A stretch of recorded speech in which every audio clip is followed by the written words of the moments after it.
Hi everybody, it's Cash. Welcome back. Thank you very much for joining me. Today I'm going to be testing the energy of A Course in Miracles, sometimes referred to as the New Age Bible.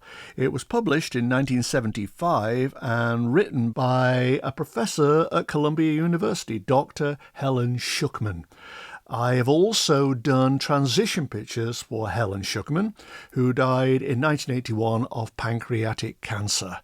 Plus, I did crossover pictures for Dame Patricia Routledge, the actress, who died this week, it's October 2025, of natural causes. She died in her sleep, much to the distress of millions of her fans. But weirdly, her crossover pictures do, in a roundabout way, tie in to the transition pictures of Helen Schucman. So I'll give you those as well. But A Course in Miracles has been one of those things that's a huge hole in my learning. I never got around to reading it. It seems such a big book. I only realized later that it consists of text and a workbook for students and a manual for teachers and so on. But it was mentioned by Marianne Williamson on the Oprah show, and that's when I first heard of it. But of course, it's incredibly popular. It was written in the 1960s. Actually, it took 7 years, I think, to write, from 1965 to 1972. Helen Schucman told us she'd heard a voice, and that voice, she believed, was the voice of Jesus Christ inside of her, telling her that he was going to give her a course in miracles and she should take notes.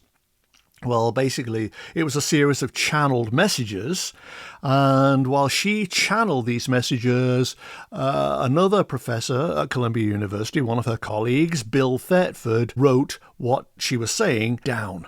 So the whole manuscript was written by him, but channeled by her. I assume it's a bit like when I channel my pictures. It comes to you and you write it down, and you don't quite know where it's coming from, but it comes, and it's like opening a window, and the pictures come on demand, or the messages come on demand, and then you close the window again. Well, this caught on. It sold millions and millions of copies over the years. Helen Schucman is interesting in herself because she comes from a half-Jewish family. And I think her mother was interested in all sorts of different things like theosophy and the Christian Science religion, and also the Unity Church. Helen Schucman became a Baptist because she went to Lourdes and had some kind of miraculous healing. And so she became a Baptist and then eventually ended up an atheist. But there is definitely a through line of Christianity through A Course in Miracles, even though it's billed as being non-denominational. I think originally it just was passed around from person to person as a photocopy of Bill Thetford's transcribed manuscript until it was formally and finally put in hardback form in 1975. I thought I'd test the energy of it in two different ways. First of all, with the seal on, it's completely sealed in plastic. I thought I'd test it with the seal on and also with the seal off. I don't know whether a plastic seal can contain a book's energy. So I thought it'd be kind of interesting to do it with and without. But obviously, I'm incredibly intrigued by this now and will read it, because so many of you have suggested over the years that I should delve into it. And since I've quoted from it in one of my books, I feel a kind of obligation now to read it. But first of all, I thought I'd tell you the transition pictures for Helen Schucman herself. She died in 1981 at the age of 71 of, as I said, pancreatic cancer. Otherwise, I knew very little about her going into this, which is tremendously helpful. But I thought that seeing her transition pictures might provide a useful backdrop to the type of person she was and her belief system. Pancreatic cancer as an illness develops over a long period of time, so this was not a slow death in her case. But when I went into her energy, at that moment where she was finally letting go of her life in form, it was as if she fell downwards out of her clothes. that she was wearing, in the pictures anyway, metaphorically speaking, whenever the moment came for her to cross over, she simply let go and fell, and was scooped up very quickly and delivered to that cave. I always see it's metaphorical, it doesn't exist. It was a bit like the slide in a children's playground. She was relaxed, she was enjoying this to a certain extent, and was very, very enthusiastic about what came next. I felt an eagerness there. In fact, I don't remember another set of transition pictures that I've done where the person was this eager to know how things would go. Sometimes they're curious. Sometimes they just want the information that they've craved all their lives. But she was eager. Now that she'd thrown off the shackles of her illness and any mortal afflictions or compromises or attachments, she was ready to move forward. She felt rejuvenated. She felt released and free. And this was just another part of her education. It's like turning up to the first day of school, all excited with your books clutched to your chest and ready to go. It was a bit like that. And in the pictures, she got down into a sprinter's position, like at the beginning of a race. It was like ready, set, go.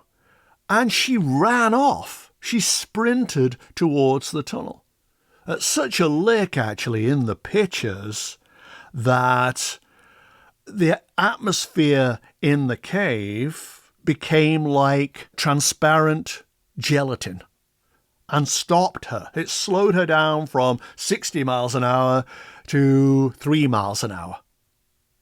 Because there's such a thing as divine timing. You can't rush it. You can't impose your will at a consciousness level on the universe. And she wanted everything now. She wanted to experience it and to try it and to know, to see where she was going. And either grace or the universe said, no. Everything in its own time. Only when she had yielded to this and said, okay, all right, in a sort of thy will be done kind of way, did the gelatin atmosphere dissipate, I thought. But even then, she was left like a party balloon. Yes, she wasn't pushing things now. Yes, she was willing to surrender to what was happening. But she was like a party balloon floating across the ceiling until she came to an obstacle. Part of the ceiling came down, and she couldn't go any further up the tunnel until she had deflated somewhat, like a party balloon. That some of the air had been let out. This must be an ego thing on her part. And as we know from past experience, this process of transitioning, or part of it anyway, involves releasing ego demands and attachments and so on. And clearly there was something here that she had to let go of. And slowly she deflated, and then she could move forward. But even when she got to the dome of light that I always see, which is at the top of the tunnel, even when she got there, she was almost high on her own supply. She didn't walk around, she floated above it. There was something quite magical about this woman, or otherworldly, or disconnected from the objective reality that the rest of us see. Now, I don't know what's in this book, so once I've read it, I will know, I suppose. But whatever it is, it fueled her. It lifted her up. She was so buoyant that she wouldn't go into the light. And I felt, watching her, that the forces that are in play here, like grace and so on, the magnetic current that I always feel. It actually had to suck her into the light to get her to release her curiosity, her mental faculties or something. Just let go. I felt that she was sucked into the light rather than volunteering to go into it, which is what most people do. So there was something here with Helen Schucman. She must have believed entirely what she had channeled from Jesus Christ, as she believed. The reason I mentioned Dame Patricia Routledge, the actress, in this context was because I did her pictures just after Helen Schucman's, and they were such a diametrically opposed contrast to what Schucman went through. She died in her mid-90s of natural causes, but she was a hugely experienced and popular actress, won a Tony, won an Olivia Award. She began her career in the 1950s and made movies. She was in the theatre. She was in opera. She did sitcoms. She was in, obviously, her most famous sitcom, which is Keeping Up Appearances, and became beloved through the character of Hyacinth Bouquet. But when I went into her energy, I didn't do her full transition. I thought that was a bit unfair. She's only just passed. But when I went into her crossover energy, it was like she retreated from life backwards. There was the equivalent of a manhole cover leading to a tube. And she went down it as if there were a ladder and she was going backwards. I felt indecision. I mean, given her age and given that it was her time, she must have felt that. There was still indecision. She wanted to remain in control. She went down the tube, but keeping an eye on the aperture of the manhole. As she went, it was like, I'm going to sample this, but I may come back. I may not go yet. I may just come back and continue. It's like she wanted to have a choice. She didn't want to be forced into this position. But even though she wouldn't relinquish her grip on life immediately, she was curious enough to keep on climbing down the tube. At the bottom, there was the entrance to that cave again. And when they reached that cave, they have crossed over. But beyond that entrance, there was a passageway that went off and around. And again, there was indecision. She wasn't sure she wanted to commit to finally going. It seemed very controlling to me. She wanted to be left with a choice. She didn't want to be told when and where and how and so on. And she continued on down the passageway. And I followed her down, and she arrived in a very small space. It was like a domed room that was very gently, calmly lit. It seemed to me like this was a sanctuary, a pause where she could consider her options, a gentle, relaxing wind down to the end. They say she died in her sleep, and this is how her consciousness must have gone. Weighing up her options, keeping control. I might just go back. I might wake up tomorrow morning and all will be well. Or is this the moment? Can I relax? Can I release my grip on the mortal? And after she'd spent time here, she decided that she was ready. And she went back along the passageway, in through the entrance to that cave that I always see, and away. I didn't follow it beyond that. But how interesting that she needed to retain control to the bitter end. She didn't want to hand over that choice to God or unseen forces. Whereas Helen Schuckman couldn't have been happier to release her mortal bonds, presumably because she'd been ill for a considerable amount of time and was ready to be rid of that. But she couldn't wait to move on and find out what actually happened, whether the principles she believed in so deeply held up and were true and were spiritually valid and so on. That's what it felt like, the difference between the two. And so here it is, A Course in Miracles, the book that Helen Schuckman channeled from Jesus and dictated to Bill Thetford. First of all, I'm going to test it with the plastic cover on, because I'm always curious to know whether that contains the energy and seals it in. I wouldn't have thought so, but let's just try. Hang on a second. It feels really heavy. I mean, I know it's kind of a heavy book in my hand, but it feels heavy on the inside as well. I'm hoping that's weighty in terms of spiritual truth. But it feels like it's heavy and dense on the inside. But it's desperate to get out. You know, it's sort of like, ooh, let me out, let me out.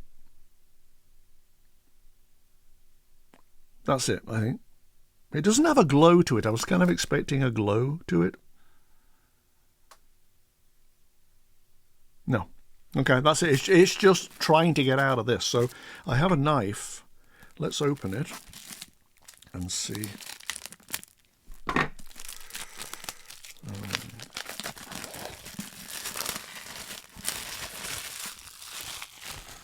And there it is. A Course in Miracles. The complete course plus supplements. Oh, it is quite dense. Wow, this is a read. God himself is incomplete without me. Oh, I love that. Okay, so now I'm going to put my hand into the text and see what comes from that. It's as if I'm holding my hand up to an X-ray machine and the skin is just translucent and transparent even. And you can see right through and you can just see the bones of my hand. Whoa. It must make you aware that there's mortality and then there's spirituality. And that duality that we believe exists between us and God is non-existent. It's an ego thing, which is what I've said many, many times. It's an ego thing. There's the physical, and then everything else is spiritual. And all we got to do is accept that, probably. And we feel that glow shining through us. The bones are just bones. That's all we are, really, just bones. And everything else is spiritual and glowing. That's all I get. I don't get more than that. I just get the feeling that my hand is being inserted into an X-ray machine. But a spiritual X-ray machine that's glowing and gorgeous and shows life for what it really is. Wow. Now I really can't wait to read this. What on earth is this? I mean, I wouldn't want to vouch for the fact that Jesus dictated it. But channeling is channeling. And whatever Helen Schuckman channeled, there is some universal truth to it that distinguishes between mortality and everything else, which is kind of what I believed all along anyway. Whoa. excellent. All those people who recommended I read this, thank you. I will definitely read it. Maybe I wasn't ready. There are several books in the past that I've attempted to read and couldn't get further than the first couple of pages. And then you come back to them 10 years later and it's like, oh, why did I not read this? Maybe this is what A Course in Miracles is for me. I'm at that stage in my evolution whereby I can actually appreciate this. Well, I will read it and I will report back. But once the wrapper is on, it seals in the goodness, in a way, like food. It seals it in. There's nothing you can feel through the wrapper. That surprises me too. But the actual book itself is phenomenal. And I haven't read a word of it yet. Wow. Alrighty. Well, there you go then. A Course in Miracles.